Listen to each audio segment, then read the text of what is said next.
Common online ESL interview questions. How do you effectively teach learners with zero English knowledge? I keep my instructions short and simple, speak slowly, use flashcards and props, and use TPR and gestures all the time. I also make sure to assist the student in answering the activities and make the lesson as easy as possible to motivate them to keep learning. What will you do if the parent interrupts during the lesson and teaches the student?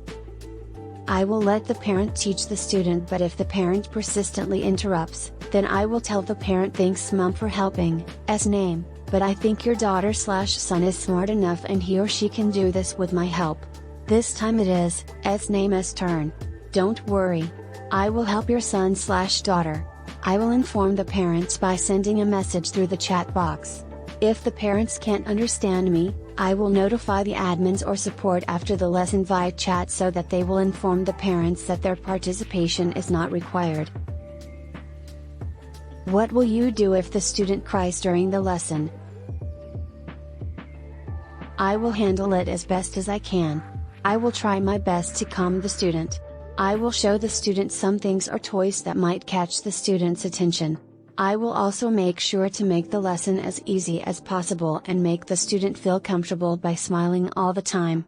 If nothing works, I will inform the admins or support via chat immediately so that they can speak to the parents. When shall a teacher give a star to a student? Should you use a secondary reward system, aside from stars? I'll make sure to use them wisely and to good measure, as being used too much, rewards might lose their significance. Example, at the end of each page, I would refrain from giving the student a star all the time because it might make the student realize that he or she is already good enough and it can somehow demotivate the student. I have to make sure there are stars/stickers left to be used for the remaining slides. How can you engage an uninterested student?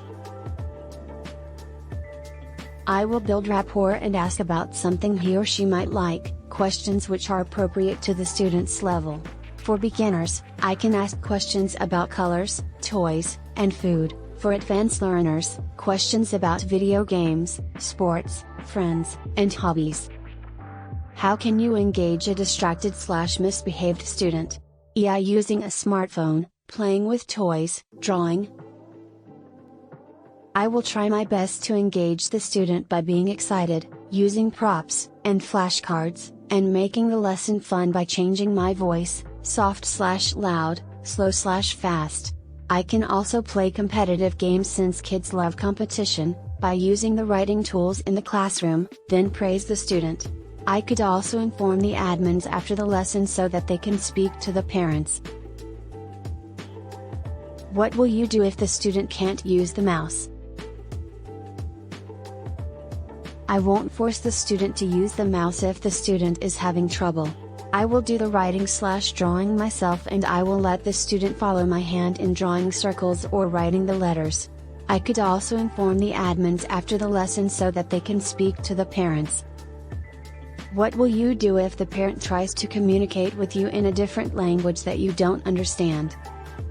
If a technical issue occurs and that happens, I will send a message to the parent through the chat box since the messages automatically translate to their native language. If not, as far as I know, teachers should avoid any communication with the parents, so I will contact the support to communicate with the parents instead. What will you do if the parent wants you to change the lesson material right now since the material is too easy for the child?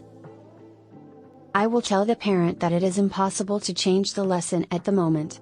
I will expand the lesson by asking free talk questions about the topic suitable to the student's level.